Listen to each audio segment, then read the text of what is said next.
Welcome to your YouTube channel people teacher. तो कैसे हो आप सब? आशा कि सब बढ़िया हो के स्वस्थ हो के और आपकी कॉम्पिटिटिव एग्जाम की प्रेपरेशन में बहुत अच्छी चली होगी। फिलहाल आज की वीडियो में हम बात करेंगे वॉइस के कुछ मोस्ट इंपॉर्टेंट रोल। तो इस वीडियो को आपने एंड तक जरूर देखना, क्योंकि आज की वीडियो में आपके वॉइस से रिलेटेड जितने भी डाउट्स थे वो क्लियर हो जाएगी। फिलहाल करते हैं वीडियो को शुरू। तो सबसे पहले आपने कुछ वर्ड्स को याद रखना, आखिर कौन किस में चेंज होगा। जैसे कि ही आपका हमेशा हिम में चेंज होगा, मी आपका आई में चेंज होगा, दे आपका देम में चेंज होगा, और शी आपका हर में होगा, और यू आपका यू में ही रहता है। और अगर किसी पर्सन का नाम बताया जाता है तो वो भी आपका पर्सन का नाम सेम ही रहता है। तो ये कुछ वर्ड्स थे, सबसे पहले आपने इनको ध्यान में रखना। नेक्स्ट अब बारी आती है रूल की। सबसे पहले प्रेजेंट टेंस। आखिर आप पता कैसे लगाओगे कि आपके पास जो वर्ड दिया है, जो आपके पास सेंटेंस दिया है, क्या वो आपका प्रेजेंट में है या पास्ट में है या फ्यूचर में है। तो आपका पता लगेगा एस या ई एस। जो वर्ब होगा उसमें क्या है, आपके पास एस या ई एस लगा होगा, तो आपको पता लग जाएगा आखिर जो वर्ड है वो आपका प्रेजेंट में है या पास्ट में है। तो प्रेजेंट की पहचान यही है आपकी कि वर्ड में एस या ई एस लगा होगा। कहीं पे भी आपके पास वर्ड में एस या ई एस लगा होगा तो आप उसको किस तरीके से चेंज करोगे, तब आप हमेशा वहां पे इज एम आर का यूज करोगे। Using is am are plus verb की थर्ड फॉर्म लगेगी आपकी। साथ ही साथ जो इज है आपको पता है वो हमेशा सिंगुलर के लिए यूज होगा, और कभी भी आई आएगा तो उसके साथ आई एम आता है, ए एम, और जो आपका आर वर्ड है वो प्लूरल के यूज होगा। यानी कि जब नाउन में आपके पास होगा कोई प्लूरल में तब आप आर का यूज करोगे, अगर आपका नाउन सिंगुलर में होगा तो आप इज का यूज करोगे। फॉर एग्जाम्पल यहाँ पे है ही रीड्स अ बुक। तो देखो जो यहाँ पे रीड्स है R E A D S, यहाँ पे एस लगा है हमारे पास वर्ब में। इट मीन्स ये हमारी प्रेजेंट टेंस है। यहाँ से हमें पता लग गया कि ये हमारी प्रेजेंट टेंस में है, तो हम यहाँ पे जो प्रेजेंट टेंस वाला रूल है उसका यूज करेंगे। देखो अगर हमारे पास नाउन जो है यहाँ पे वो है हमारे पास बुक।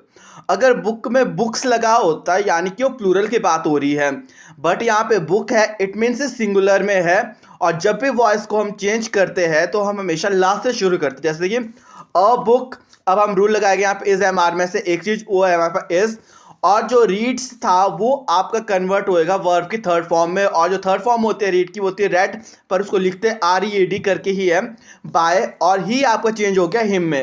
तो ये हमारा चेंज हो गया a book is red by him. तो आपने हमेशा याद रखना एस और एस से कैसे चेंज होगा। नेक्स्ट अगर हम एग्जांपल की बात करें तो यहाँ पे है श्री अरविंद टीच। तो आप देख लो जो यहाँ पे टीच है, जो आपके पास वर्ब है उसमें क्या है, एस लगा हुआ है। इट मीन्स ये भी हमारे पास प्रेजेंट टेंस है। और जो यहाँ पे बॉयज है ये क्या है, आपके पास जो आपके पास नाउन था उसमें क्या है, एस लगा हुआ है। इट मीन्स ये हमारे पास प्लूरल फॉर्म बता रहा है। तो जब भी प्लूरल फॉर्म होती है तो वहां पे हम हमेशा आर का यूज करते हैं, और लास्ट से शुरू होगा द बॉयज आर। जो टीच था उसकी जो थर्ड फॉर्म होती है वो टॉट होती है, the boys are taught by Shri Arvind. तो अरविंद किसी पर्सन का नाम था, और पर्सन का नाम हम हमेशा पर्सन का नाम सेम ही रखते हैं। तो इस तरीके से आपने हमेशा ध्यान रखना। बाकी आपको प्रैक्टिस सेट मिलेगा इसके बाद 4-5, जिसमें कि आपको और अच्छे से क्लियर हो जाएगा आखिर आप रूल का यूज कैसे करोगे। बट ये आपने सबसे पहले ध्यान रखना, आप पता कैसे करोगे कि आपका प्रेजेंट में है और कौन सा रूल। आपने याद रखना अगर आपके पास वर्ब में एस या ई एस लगा है, इट मीन्स वहां पे आप इस एम आर का यूज करोगे, साथ में जो वर्ब था वो थर्ड फॉर्म में कन्वर्ट हो जाएगा। तो आपने ये वाला रूल लगा के इसको चेंज कर देना है। नेक्स्ट रूल नंबर 2, ये भी हमारा प्रेजेंट टेंस के लिए है। अगर आपके पास सेंटेंस में इज एम आर का यूज हो रहा है, साथ में आई एन जी लगा होगा वर्ब की फॉर्म में। जैसे कि यहाँ पे आप अगर एग्जांपल देखोगे तो हेल्प में क्या है, आई एन जी लगा है, हेल्पिंग, यानी कि जो वर्ब थी उसमें आई एन जी लगा है। कहीं पे भी आपके पास is am are word use होगा, साथ ही साथ उसमें आई एन जी लगा होगा वर्ब में, तो आप यूज करोगे वहां पे is being, are being, am being plus verb की third form. For example my friend is helping me. तो यहाँ पे देखो जो इस था इससे आपको पता चल गया ये प्रेजेंट टेंस है, कहीं पे भी इज एम आर होगा। साथ ही साथ जो वर्ब था उसमें देखो आप आई एन जी लगा हुआ है। तो जब हम इसको लास्ट से चेंज करना शुरू करेंगे तो आपको पता है जो मी चेंज होता है वो आई में होता है, और आई के साथ हम हमेशा ए एम का यूज करते हैं। यानी कि यहाँ पे आ जाएगा आई एम बीइंग। जो इस तरह उसको नहीं यूज करेंगे हम, ये भी आपने ध्यान रखना है। ऐसे नहीं कि आपने इसके साथ इस बीइंग ही लिख लिया, बट आपने जिस तरीके से होगा, अगर आपके पास प्लूरल फॉर्म में होगा तो प्लूरल में लिखना, आपने आर का यूज करना, सिंगुलर में दिया होगा तो इसका यूज करना, और अगर कहीं भी आई में कन्वर्ट हो जाता तो आप ए एम का यूज करेंगे। इसकी आई एम बीइंग हेल्पिंग, जो आपके पास वर्ब था हेल्प, इसकी थर्ड फॉर्म होती है हेल्प्ड। तो हेल्पिंग हमारा चेंज हो गया हेल्प में बाय माय फ्रेंड, और माय फ्रेंड हमेशा माय फ्रेंड में ही रहेगा, तो आपके पास यहाँ बना I am being help by my friend. तो इस तरीके से हमारा ये चेंज हो गया यहाँ पे। नेक्स्ट एग्जाम्पल की बात करें तो ये भी हमारे पास प्रेजेंट टेंस का जो रूल नंबर 2 है उसी का ही है। दे आर रीडिंग बुक्स, तो आपने देखो यहाँ पे आर लगा हुआ है, इससे पता चल गया प्रेजेंट में है। साथ में जो रीड था उसमें क्या है, आपके पास आईएनजी लगा हुआ है, और जो बुक है उसमें क्या है, बुक्स। इट मीन्स ये तो आपका प्लूरल फॉर्म है, तो यहाँ पे आप आर बीइंग का ही यूज़ करोगे। तो हम लास्ट से शुरू करेंगे, बुक्स आर बीइंग। रीडिंग की जो थर्ड फॉर्म हो जाती है रीड की, वो हमारे पास रेड हो जाती है, और रीडिंग का बन गया रेड बाय। दे आपका हमेशा चेंज होता है दैम में, ये मैंने आपको स्टार्टिंग में बता लिया था, दे चेंज हो गया दैम में। तो इसको जब हम कन्वर्ट करेंगे, चेंज करेंगे, तो ये हमारा बनेगा books are being read by them. तो आपने हमेशा याद रखना, कहीं पे भी आपके पास इज एम आर होगा प्लस आईएनजी लगा होगा वर्ब में, तो आप उसको चेंज करोगे is being, are being, am being plus verb की थर्ड फॉर्म आपकी यूज होगी।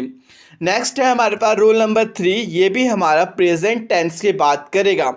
अगर आपके पास कभी भी सेंटेंस में हैज़ और हैव होता है तो आप उसको किस तरीके से यूज़ करोगे। कभी भी हैज़ और हैव होगा तो आप हमेशा हैज़ को हैज़ बीन में कन्वर्ट करोगे, और हैव का हैव बीन। और जो आपका हैज़ बीन यूज़ होगा वो आपका यूज़ होता है हमेशा सिंगुलर के लिए, एक थिंग्स के लिए। अगर हम बात करते हैं हैव बीन, तो ये आपका यूज़ होता है प्लूरल थिंग्स के लिए, यानी कि जहाँ पे हम दो से ज़्यादा चीज़ों के बारे में बात करते हैं। जैसे कि यहाँ पे है कोमल हैज़ रीड मैनी बुक्स, तो देखो यहाँ पे आपके पास हैज़ दिया हुआ है, और लास्ट में जो आपके पास यहाँ पे नाउन था उसमें बुक्स है। बुक्स आपके पास बन गया प्लूरल फॉर्म, तो आप यहाँ हैज़ नहीं हैव बीन का यूज़ करोगे। मैनी बुक्स हैव बीन, और जो आपके पास रीड है होगा, कोई भी वर्ब की फॉर्म होगी वो वैसी की वैसी रहेगी। Many books have been read by Komal, तो कोमल किसी पर्सन का नाम था, तो हमने कोमल का कोमल ही रखा। तो याद रखना, कहीं पे भी हैज़ और हैव होगा सेंटेंस में तो आप यूज़ करोगे वहाँ पे हैज़ बीन या हैव बीन। हैज़ बीन अगर आपके पास कहीं भी नाउन सिंगुलर फॉर्म में दिया होगा, और हैव बीन अगर आपके पास नाउन कभी भी प्लूरल फॉर्म में दिया होगा, तो आप उस तरीके से यूज़ करोगे। नेक्स्ट बात करेंगे आखिर जो लेट है उसका यूज़ कहाँ करेंगे हम, वॉइस में। और अगर हम बात करेंगे पास्ट टेंस और फ्यूचर टेंस के बारे में, तो उसके बारे में आपको नेक्स्ट वीडियो में हम बता लेंगे कि आखिर उसका क्या क्या रूल है। पहले हम इसके लेट्स के बारे में बात करते हैं। कहीं पे भी आपके पास प्लेस, काइंडली, ऑर्डर या वर्क, आपको लगता है कहीं पे कार्य दिया जा रहा है, ऑर्डर दिया जा रहा है, रिक्वेस्ट की जा रही है, तो आप वहाँ पे लेट का यूज़ करोगे। लेट के साथ जैसे यूज़ करोगे, लेट प्लस बी लगता है प्लस वर्ब की थर्ड फॉर्म लगती है। For example open the door, तो यहाँ पे दरवाजा खोलने को बोला जा रहा है, इट मीन यहाँ पे एक ऑर्डर दिया जा रहा है। तो आपको पता है जब भी ऑर्डर दिया जाता है वहाँ आप लेट को यूज़ करोगे। लेट द डोर जब भी आप यूज़ करते हो लास्ट में द डोर बी ओपन का बन जाएगा open, let the door B opened. Next example की बात करें तो ये है हमारे पास स्विच ऑफ द लाइट, यानी कि यहाँ पे भी आप बोल रहे हो कोई वर्क दिया गया है कि जो लाइट है उसको ऑफ कर लो, तो आपको पता है यहाँ पे वर्क ऑर्डर दिया गया है, तो यहाँ पे भी हम लेट का यूज़ करेंगे। लेट के साथ हमेशा बी लगता है। ज़्यादातर मैंने देखा है कॉम्पिटिटिव एग्जाम में कई बार जब लेट होता है तो उसके साथ कई बार बी नहीं लिखा होता है। तो अगर आप कभी भी कंफ्यूज होते हो लेट वाले में, तो आपने याद रखना लेट के साथ हमेशा बी का यूज़ होता है। जिस ऑप्शन में आपको बी दिख गया साथ में लेट लगा होगा, यानी कि वो ऑप्शन आपका सही है। यहाँ पे अगर हम बात करें स्विच ऑफ द लाइट, तो यहाँ पे हम लास्ट से शुरू करेंगे, लेट द लाइट। लाइट के बाद हम हमेशा बी का यूज़ करेंगे। बी जो स्विच था उसकी थर्ड फॉर्म होती है हमारे पास स्विच्ड ऑफ रहेगा, of, let the light B switched off. तो इस तरीके से हम इसको चेंज कर लेंगे। तो फिलहाल आज के वीडियो में तो बस इतना है। आशा है आज की वीडियो आप सबके लिए हेल्पफुल रही होगी और आपके जो वॉइस से रिलेटेड जो भी रूल्स से रिलेटेड डाउट्स थे वो थोड़े बहुत क्लियर हुए होंगे। बाकी अगर हम बात करेंगे पास्ट और फ्यूचर टेंस की, उसकी बात हम नेक्स्ट वीडियो में करेंगे। तो फिलहाल आज की वीडियो में तो इतना है। तो वीडियो अच्छी लगी तो वीडियो को लाइक शेयर कर देना, और अगर चैनल पर नए हो तो चैनल को भी सब्सक्राइब कर लेना, क्योंकि इसी चैनल पर आपको हर एक कॉम्पिटिटिव एग्जाम की प्रिपरेशन करा दी जाएगी, साथ में रूल्स भी।